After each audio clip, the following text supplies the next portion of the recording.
Hello everyone, a very pleasant day to you. PDP breaks silence on not participating in 2027 general elections. EFCC asks to prosecute 3 former Abia state governors. Obi criticizes $9 million federal spending on foreign lobbyists. 80 militants surrender arms in Cross River amnesty breakthrough. On the foreign scene, judge puts limit on federal agents in Minnesota as protests cool with the weather. A very good day to you and welcome to First Next News Port Harcourt. I am Becky Usoro. Now the news in details. The People's Democratic Party, PDP, has dismissed claims that it may not take part in the 2027 general elections, describing the report as false and misleading. The clarification comes amid internal litigations linked to the party's post-Ibadan National Convention. These disputes has triggered speculation that the PDP could be legally barred from fielding candidates in the next general polls. The party's National Publicity Secretary, Comrade Ini Ememabong, said the rumors were deliberately circulated to damage the party's image. He explained that no court decision or internal process has stopped the PDP from participating in any election. According to him, there is no legal or institutional barrier against the party. I do not know where this rumor is coming from because, as far as I know, there has been no hindrance to our participation in the 2027 election. He pointed to recent electoral activities as evidence of the party's standing. He noted that the PDP recently submitted the names of 8 candidates for the Abuja Area Council's election. He added that the submissions were accepted and validated by the Independent National Electoral Commission, INEC.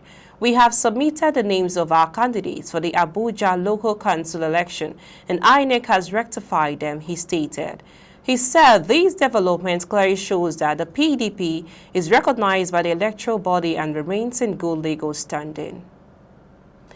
Away from that story, a major legal battle has been initiated against the Economic and Financial Crimes Commission EFCC as a civil society organization supports the youth organization seeks to force the anti-graft agency to prosecute 3 former governors of Abia State. The group has approached the Federal High Court in Abuja with a suit marked FHC-ABJ-CS-75-2026. requesting an order of mandamus.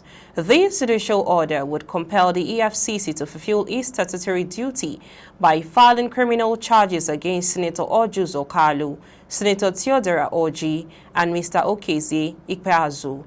According to the court documents filed by the group's legal representative, Barrister Okoro Ikemakolam, previous investigations by the EFCC allegedly uncovered a massive financial gap involving approximately 1 trillion naira belonging to the state. The applicants argued that while the commission has conducted probes into these figures, it has surprisingly failed to move forward with a formal prosecution. The youth organization specifically pointed to the dire state of infrastructure in Abia, the accumulation of salary arrears for teachers, and the unpaid pensions of retirees as direct consequences of the alleged financial mismanagement. According to the group, the EFCC has sufficient evidence from its prior probes to initiate criminal proceedings, but has remained hesitant to take the former governors to court. Moving on, former Anambra State Governor and 2023 Labour Party presidential candidate Peter Obi has criticized the federal government's reported $9 million spending on foreign lobbyists. In a statement issued Friday, 16 January, Obi condemned that he described as a routine deployment of public funds to manage Nigerians' image abroad, while key development needs at home remain unmet. This is merely a small example of wasteful spending that has contributed to our nation's current failing status. He further stated that Nigerians' worsening development indicators are the result of leadership decisions rather than a lack of resources, arguing that progress elsewhere was driven by consistent investments in human capital. The achievements of these nations were not the result of fate, miracles of natural endowments, but rather a consequence of choices and the cumulative effects of good and bad leadership. He added that the $9 million reportedly spent on foreign lobbyists could have been redirected towards purchasing essential hospital equipment and improving healthcare delivery across the country. In another development, the Nigerian Army has recorded a major peace milestone in Cross River State with the voluntary surrender of militants under the state government's amnesty program in Akpabuyo local government area. In a statement on Friday, 16 January, posted on the Army's official X account and signed by Major Yemi Sokoya, Assistant Director, Army Public Relations, Headquarters 13th Brigade, the Army said the large numbers of militants within emerged from the creeks and submitted themselves for amnesty at Atimbo Rare Area Operation Okwok. The exercise took place in the early hours of Friday, 16 January 2026. The militants came from two camps. The first, led by Tangod Ebikonte, presented 39 fighters.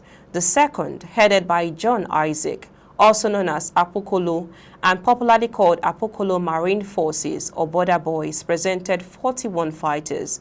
During the exercise, a catch of weapons and equipment was voluntarily surrendered, including 3 AK-47 rifles, 2 pump-action guns, 1 Mark IV rifle, 1 G3 rifle, 12 single-barrel guns, 10 AK-47 magazines, 3 speedboats, 4 boathouse power engines, 1 C4 charge explosive, 19 rounds of 7.62 mm NATO ammunition, 84 Dengon cartridges, and other assorted military kits and locally fabricated weapons. Commander of 13th Brigade, Nigerian Army, Brigadier General P.O. Ali Mekena, described the surrender as a major confidence-building milestone. Following the amnesty, the militants were handed over to the Rapid Response Team of the Cross River State Government and are currently undergoing profiling by the Department of State Services at Muka Sam Hotel, Ikotansa, Calabar. The 13th Brigade commended the Cross River State Government, led by Governor Basi Edet Otu, for its unwavering commitment to peace, security, and stability, and emphasized the importance of civil-military collaboration in sustaining security. The Army urged the public to continue supporting security agencies with timely and credible information to maintain a safe and secure Cross River State. We now move on to the foreign scene. As temperatures plummet in Minnesota, the struggle between the Trump administration and opponents of Operation Metro Surge are playing out indoors. A judge has ruled federal agents can't retaliate against peaceful protesters or stop people in their cars if they aren't obstructing operations. And in Washington, the Justice Department has launched an investigation into Minnesota Governor Tim Walz and Minneapolis Mayor Jacob Frey for possible obstruction of federal law enforcement. Walz accused the federal government of weaponizing the justice system and threatened political opponents, while Frey say he will not be intimidated. The Justice Department has not commented. We now bring you highlights of the story so far.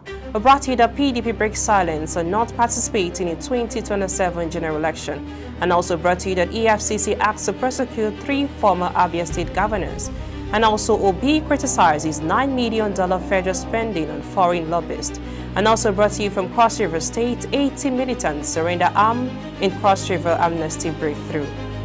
On the foreign scene, it brought to you that judge puts limits on federal agents in Minnesota as protests cool with the weather.